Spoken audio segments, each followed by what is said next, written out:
All right. Welcome back, folks. Another episode, Knicks Talk. Here we go.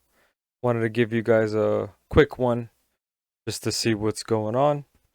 And on this episode, we're going to be talking about gauging the Knicks' success and what the Knicks need to do.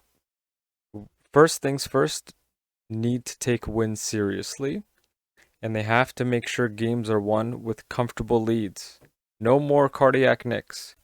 I know physically that's impossible because every team will go through it, but gauging success for this season, 2022, 2023, Knicks need to understand that they need comfortable leads, especially going into the fourth and with 4 minutes left into the fourth.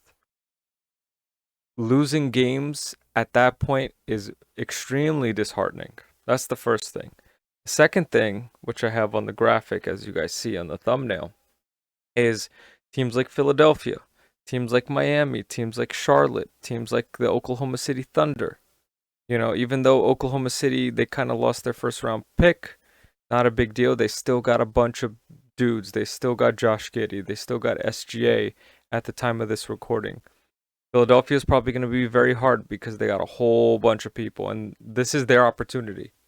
This is their chance. We thought their chance was a couple of years ago, especially with that Kawhi shot. This is their chance to win, especially with how much Joel Embiid was working. Philadelphia's gunning to try to win. Who knows? They might even make it to the finals this season. A team like Miami, a team like Charlotte, who for Charlotte we do kind of have the head-to-head advantage. Also with Miami, we kind of have the head-to-head advantage, but we gotta understand. You want to take wins seriously, so you can't sleep on teams like the Oklahoma City Thunder. You got to be able to against Charlotte. You know, you can't go 1-3 if you're playing them 3, 4 times. You can't. You have to be able to at least go 500 with this sort of team and these teams. You can't you can't lose if you're playing 3 games. You can't lose 2 out of 3, especially what we did with Miami. You know, even though with Philadelphia last season we went 2-2. It's a little bit different because towards the end, later in the season, when we weren't as hot, we were losing those games, and it was kind of a shoo-in that we would lose those games. So those February games, those late February games, those early March games, whenever they're playing these teams, because for the most part, we're gonna see teams 2 to 3 times a season, especially in the East. We're gonna see those teams 2, 3, sometimes 4 times. You know what I'm saying? So we gotta be careful. Games are they're typically won at any point in the game. Sometimes the game is won within the first 6 minutes in the first quarter, you know, hitting free throws, making sure you have good ball movement. I know these are very generic, these are basic things, but we need to understand how this thing works. Okay? And it's in the regular season, teams will start to take you seriously and you'll get more wins, you'll get more constructive, stronger wins when you've got a solid lead and when you're 4 minutes left, you're emptying your bench. You know, that's kind of the telltale sign that when the other team has completely emptied their bench, you got a strong lead. But we got to be able to be in those games with 4 minutes left. We got to be able to be strong. 3 minutes left, 5 minutes left. We got to be careful with that pesky third quarter, especially for the Knicks in some cases. That third quarter is when we were losing games. Got to keep that third quarter strong. That fourth quarter, you gotta once Randall and RJ are coming back in with maybe 9 minutes left in the fourth, they have to be able to start cooking from there. Your starters are gonna start to come back 9 minutes, 10 minutes, 8 minutes left in the fourth. Those moments, those situational basketball moments are gonna be what's key.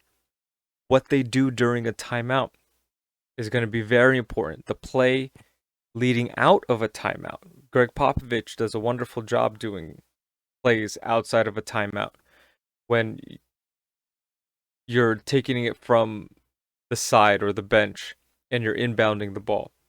The Knicks have to remain strong. The Knicks have to be in it because there's moral victory, sure.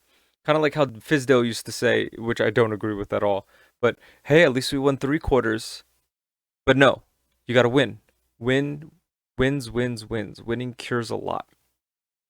Knicks have to be able to take those wins seriously, and they have to be able to see teams like Oklahoma City, who they have good players, budding stars, but you got to be able to beat those teams.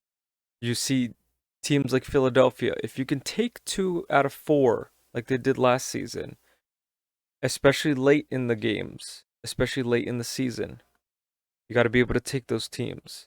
A team like Miami, who's at this point is almost always going to be going into the playoffs. We have to show a powerhouse like Philadelphia, like the Miami Heat. We got to show those teams that we're here. And with the team like Charlotte, who they're kind of in between, they can be anywhere from the 10th seed to potentially the 7th seed or something like that, or the ninth seed or the 8th seed or something along those lines. We got to be able to take every team seriously. And by doing that, we have to be able to have comfortable wins. We have to be able to be comfortable. Situational basketball is going to be very important against teams like that. And at the end of the day, what we do during certain periods of play and that ball movement is going to be what's very, very important. So, a quick one, folks. Just wanted to talk about Knicks taking wins seriously. 2022-2023 NBA season.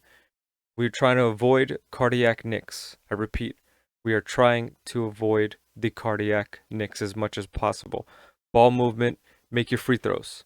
And don't keep chucking up threes. All right, I'm out. Peace.